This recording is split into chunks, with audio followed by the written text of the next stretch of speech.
Okay, so this is going to be my first time going live and not going live in general, but just going live on this platform. But I'm sitting here today and I am writing a pitch to a friend who is an editor at a newspaper.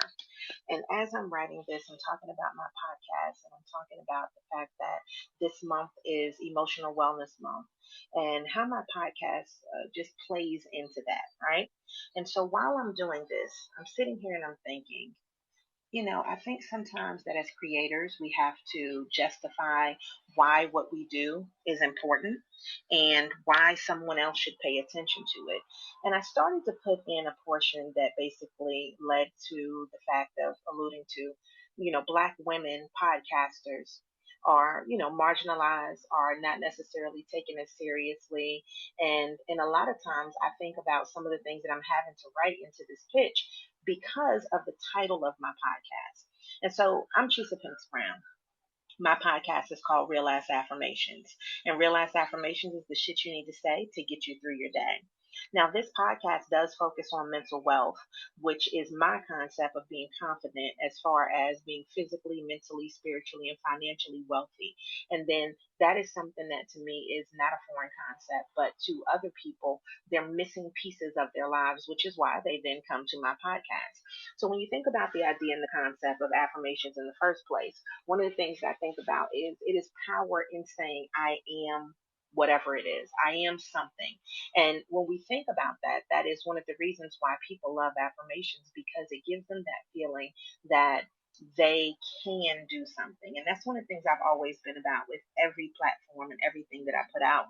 So I'm thinking today, when we want to get heard and we use curse words and we are in a position where, sometimes people don't take us seriously. It's one of those things where you have to really look at the ability of other people to be able to just go out there and do what they want, be who they want to be, and start a platform. And then all of a sudden it blows up and they get millions of dollars.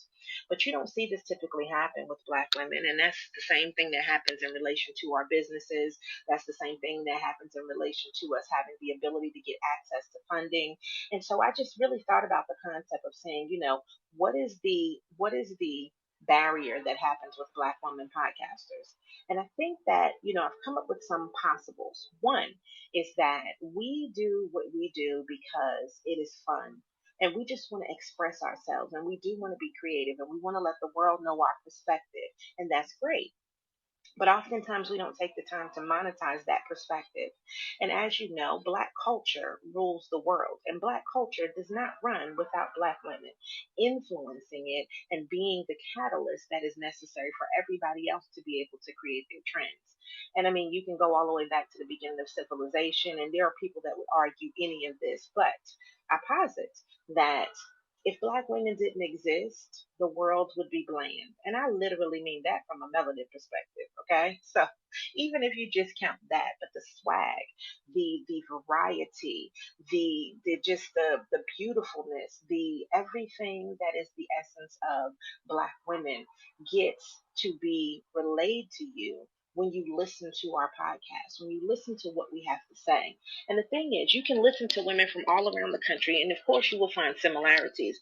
But depending upon where a woman is from, you'll also find things that are going to be akin to her individual experience. You're going to find things that relate to where she grew up, how she grew up. And of course, there again still will be commonalities, but there will also be those nuanced differences that give you the experience of a different Black woman. And there are plenty of Black women who I don't identify with.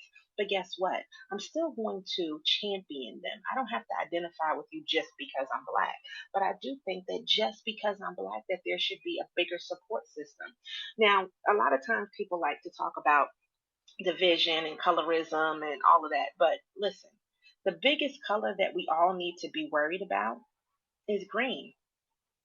There is value in what we do, and we've seen that a lot of social media platforms tend to undervalue, just Black creativity as a whole. And then I think oftentimes Black woman creativity, we are nurturers and we want to give the world, right?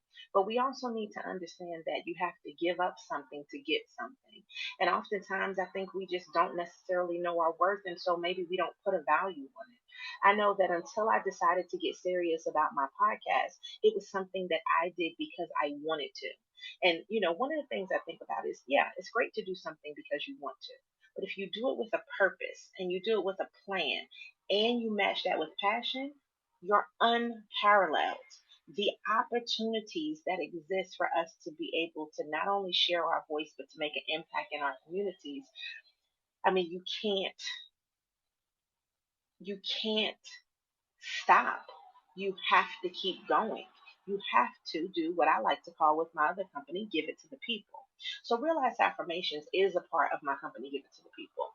It is where we do our podcasting, where I get the opportunity to be able to be freely, completely myself and to give advice as far as on Realize Affirmations. Now, one of the things that I love about this is that it's not just touching Black women, even though, I mean, I felt like if I was speaking, I would be speaking to people who looked like me. But what I recognize is women still have commonalities. And there are women who love how I talk. There are also people who, don't like it and maybe say they won't listen because of the cussing. But I think that what people realize, the people that love me anyway, the people that love the podcast, is that sometimes you need a little cussing to make a point. Sometimes you need a little cussing to have that impact, right? And so when I think about that, I think about, talking to a young lady. It was a group of ladies. I'm at a brunch and this one young lady, I'm telling them what I do and everything. And then afterwards, she's like, oh, well, I help build confidence too, but I'm a Christian coach, right? Confidence builder. And I'm just like, okay. So what makes you feel like just because I cuss that I'm not, Christian or religion, and you don't know what my religion is?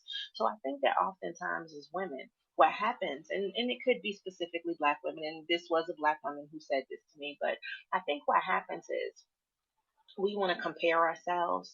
We want to look at what the other person is doing and then oftentimes try to do it better, which just to me makes sense because how else are we going to get successful if we don't do that? But when we really talk about our impact and our ability, it is to me a power of being able to coalesce that energy and then share it with other people.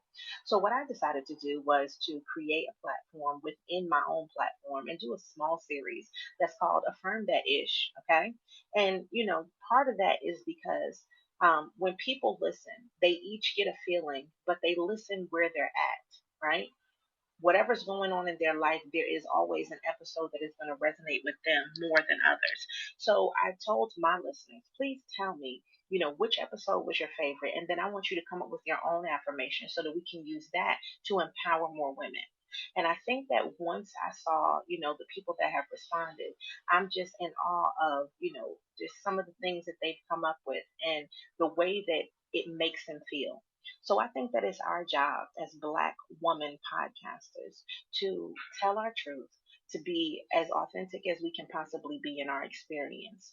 But also, if you feel like you need to drop a motherfucker, if you feel like you need to say shit, bitch, whatever it is that you feel you need to say to get your point across, do that and don't be scared of it. And you know why I say that? Because it's wonderful how white men, and I'm just going to be specific and be blunt, don't get that same type of criticism when they curse, right? They're taken seriously. Ooh, they're extra. They're great. Ooh, they're, a fire starter. We're fire starters too. And as Black women podcasters, I'm not telling that you have to cuss. I'm saying that's what I do.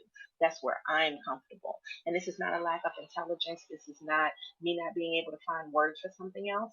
This is sometimes the word that you use is the word that you need to use, right?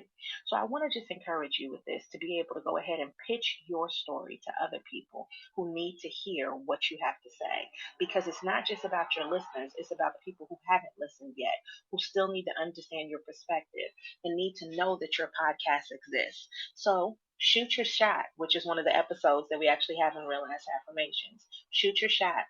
put your stuff together and get your business in order, and make sure that you have your media kit, and make sure your website is up to date, and make sure that people know about you.